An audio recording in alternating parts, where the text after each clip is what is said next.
شويه اعراض غريبه بتظهر معانا في الشهر ده، منها اللي طبيعي وما نقلقش منه، ومنها اللي لازم نبلغ بيه الدكتور. وفي حاجتين مهمين جدا لازم نعملهم الشهر ده عشان تحافظي على نفسك وتحافظي على البيبي. الشهر السادس من الحمل هو اهم واخر شهر في الثلث الثاني من الحمل، وفي الشهر ده هتبداي تلاحظي ان حجم البطن ابتدى يزيد جدا، وكمان هيبدا يظهر معانا كلف الحمل، علامات التمدد، تصبغات جلديه. بس عايزاكي في زيارتك للدكتور تبداي ان انت توري له العلامات والتصبغات اللي ظهرت معاكي، علشان خاطر هو الوحيد اللي هيقدر يطمنك سواء التصبغات دي شيء عادي واللي هي عرض من اعراض الحمل ولا حاجه محتاجه علاج. وعايزه اطمنك ان كل الاعراض دي يعني سواء تصبغات او سواء كلف حمل او بقع او اي اماكن بقت داكنه في جسمك، كل الكلام ده بعد الولاده ان شاء الله بالكتير بشهر ونص هتلاقي كل العلامات دي اختفت، بما فيهم الخط اللي بيظهر بالطول في نص البطن. وطبعا العرض الشائع اللي معانا في الثلث الثاني من الحمل وهو الامساك، وزي ما اتفقنا احنا هنقدر نتفادى الامساك بشرب الميه كتير جدا، وكمان نهتم ان احنا ناكل ورقيات يعني الخضار اللي هو فيه شويه الياف يلينوا معانا حركه المعده، وكمان ان انت تتمشي، كل ما هتتمشي اكتر كل ما حركه الامعاء هتكون احسن. كمان معانا عرض تاني ان بسبب ان الرحم حجمه تمدد فبيبتدي يضغط على الاوعيه الدمويه عندك، فهتلاحظي ان ممكن يظهر لك دوالي، هتلاحظي ان رجلك بدات تورم. كل الاعراض دي طبيعيه، بس برضو لازم تصوري رجلك للدكتور لو لقيتي رجلك ورمت زياده او لسه شويه على ميعاد المتابعه بتاعتك، علشان يطمنك ده ورم طبيعي اللي هو العرض اللي معانا عادي جدا في الثلث الثاني من الحمل، ولا كده جسمنا بيقول لنا ان في زلال حمل. بس انا عايزاكي تكوني مطمنه ان ورم الرجل ده عرض طبيعي، وهو بسبب ان الرحم ما شاء الله حجمه بيكون تمدد فبيبتدي يضغط على الاوعيه زي ما قلنا، فهتلاقي ان الرجل ابتدت تورم. لكن لو لقيتي رجلك ورمت مش عايزاكي تقلقي خالص. ومعانا كمان اكتر عرض مشهور وهو حموضه المعده. طيب ده بسبب ايه؟ بسبب شعر البيبي زي ما بيقولوا لنا؟ اكيد لا طبعا، هو مش بسبب شعر البيبي ولا اي حاجه من الخرافات دي. هي الفكره كلها ان ما شاء الله البيبي حجمه بيكون كبر، فبيبتدي ان الرحم يضغط على الجزء اللي فوق، فهتلاقي ان الاحماض الموجوده في المعده ابتدت ترجع تاني لفوق، فعشان كده انت طول الوقت هتبتدي تحسي ان في حموضه وتحسي ان في حرقان، لكن الموضوع ملوش علاقه نهائي بشعر البيبي ولا اي حاجه من الكلام ده. طيب في حوامل كتير بيبداوا يشتكوا ان في حرقان في منطقه الصدر، والحرقان ده ممكن يبقى هو احساس بالحرقان لوحده، وممكن يبقى احساس بالحرقان مع وجع في الجنب الشمال. طب لو هو احساس بالحرقان بس، ده بيكون بنسبه كبيره بسبب الحموضه بتاعه المعده. طب لو هو مصاحبه اعراض تانية، وقتها لازم تبلغي الدكتور، لان كده ممكن يكون القلب بيدينا انذار ان في مشكله، فلازم نبلغ الدكتور فورا عشان لو في اي حاجه بعد الشر نقدر نلحقها. نلاحظ كمان ان ضربات القلب بقت اسرع، لدرجه ان انت ممكن تحسي ان هم مسببين لك وجع في صدرك، اللي هو تحسي ان في تخبيط في صدرك. طيب خليني اطمنك ليه العرض ده بقى موجود. انت دلوقتي قلبك شغال لفردين، بيضخ دم ليكي وبيضخ دم للبيبي، يعني دورته الدمويه اكبر، دورته الدمويه اسرع، فشيء طبيعي جدا ان ضربات القلب تكون ازيد. فانت لما تحسي ان ضربات قلبك بقت سريعه او ضربات قلبك مش منتظمه او حاسه ان قلبك وجعك من كتر ما ضربات القلب سريعه،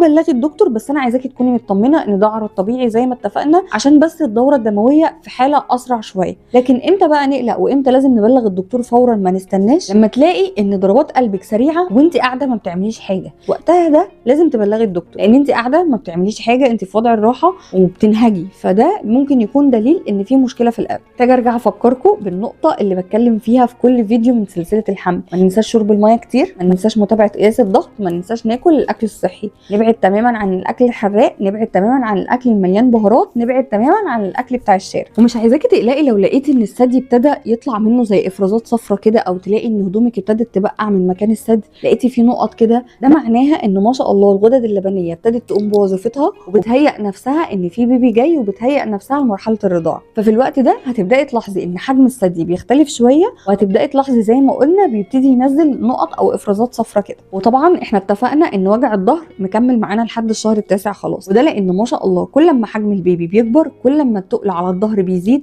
لان هو اللي شايل جسمك كله. وهتلاحظي ان كل ماده كل ما الحمل بيكبر وكل ما البيبي ما شاء الله بيكبر كل ما وجع الظهر بيزيد معانا. فمعلش هنستحمل، هي بتبقى خلاص هانت، هم 3 شهور متعبين شويه ومرهقين شويه لان بيكون البيبي ما شاء الله كبر، بس مجرد ما هتشوفيه هتنسي كل التعب ده. كل اللي هنقدر نعمله مع وجع الظهر ان انت لما تحسي ان انت ظهرك شد عليكي ارتاحي، ما تعمليش اي حاجه، وممكن الدكتور يكتب لك على نوع دهان موضعي، هو ده ممكن يريح معاكي شويه، او تعملي قربه ميه دافيه وتحطيها على المكان اللي وجع. وبالرغم من ان الشهر السادس من امن شهور الحمل، الا ان بيظهر فيه بعض الاعراض كده عايزه اقول لك عليها، لو لاحظتيها لازم تبلغي الدكتور فورا. زي ايه مثلا؟ زي لو لقيتي مثلا ان نزل عليكي ميه، او لو انت حسيتي بانقباضات كده شبه انقباضات البريود بس مستمره معاكي ما بتروحش، او لو بعد الشر طبعا حصل اي نزيف. معانا برده من ضمن الاعراض اللي تقلق الصداع المستمر، اللي هو انت طول الوقت عندك صداع، طول الوقت حاسه بصداع موصلك لدرجه ان انت مش شايفه كويس، او حاسه ان في زغلله في عينيكي. كل الاعراض دي من الاعراض اللي تقلق، اللي لازم لو حسينا اي حاجه منهم لازم نبلغ الدكتور فورا. وبرده لو لقيتي ان الوش ورم فجاه او مثلا ايديكي ورمت فجاه، لو حصل ورم فجاه في اي مكان في جسمك لازم تبلغي الدكتور على طول. وطبعا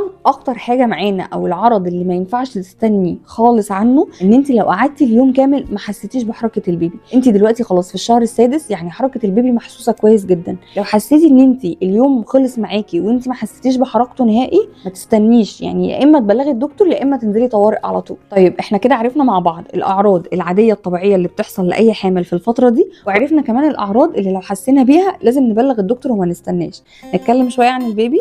البيبي هيبدا الشهر ده وهو طوله تقريبا 27 سم ونص، والشهر ده هينتهي وهو البيبي تقريبا طوله 35 سم، وبيبدا الشهر وهو وزنه تقريبا حوالي 430 جرام، والشهر بينتهي معانا وهو وزنه تقريبا 700 جرام. وفي الوقت ده انت هتحسي بحركته كويس جدا لدرجه ان انت ممكن تعرفي المواعيد اللي بينام فيها والمواعيد اللي بيكون صاحي فيها من الحركه بتاعته. كل اعضاء جسمه اتطورت بشكل كويس جدا، وكمان حاسه السمع عنده بقت متطوره بشكل كبير قوي. يعني احنا نقدر دلوقتي نقول ان البيبي مكتمل بشكل كبير جدا، لكن في شويه تفاصيل صغيره كده هتكمل معانا في بقيه الشهور. طيب نيجي بقى للجزء الخاص بالفحوصات المطلوبه مننا ان احنا نعملها الشهر ده. احنا عندنا 3 تحاليل مهمين جدا لازم نعملهم الفتره دي. اول تحليل منهم هو صوره الدم الكامله، وده عشان نقدر نحدد منه نسبه الانيميا، علشان خاطر لو بعد الشهر كانت نزلت نلحق نظبطها، بحيث لو بعد الشهر حصل ولاده مبكره في الشهر السابع ما تدخليش ولاده وانت الانيميا عندك نازله، او لو ان شاء الله باذن الله الحمل مكمل على خير ال9 شهور توصلي لمرحله التاسع وانت الانيميا بتاعتك كويسه جدا مش ناقصه خالص. وتاني تحليل معانا هو تحليل البول، وده طبعا عشان نطمن على نسبه الاملاح في الجسم ونطمن ان مفيش اي التهابات في المجرى البولي. وتالت واهم تحليل معانا في الفتره دي هو تحليل سكر الحمل. مفيش حد ينفع يفوت تحليل سكر الحمل، لان نسبه الحوامل اللي بيصابوا بسكر الحمل نسبه مش قليله خالص لا يستهان بها،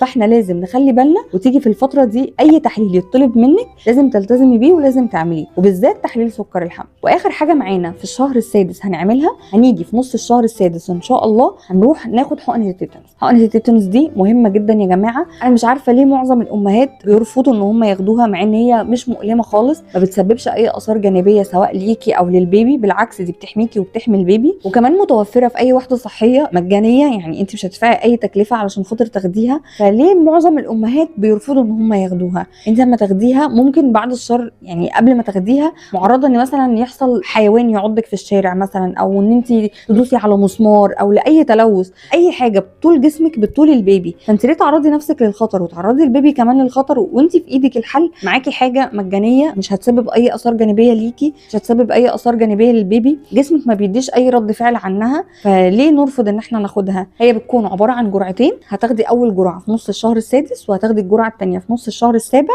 ويبقى انت كده ضمنتي ان شاء الله ان البيبي بتاعك مش معرض ابدا لمرض التيتانوس الوليد. وبكده نكون اتكلمنا عن الشهر السادس بالتفصيل. لو عندك اي سؤال اكتبوا لي في الكومنتات، وما تنسوش اللاف الجميل بتاعنا.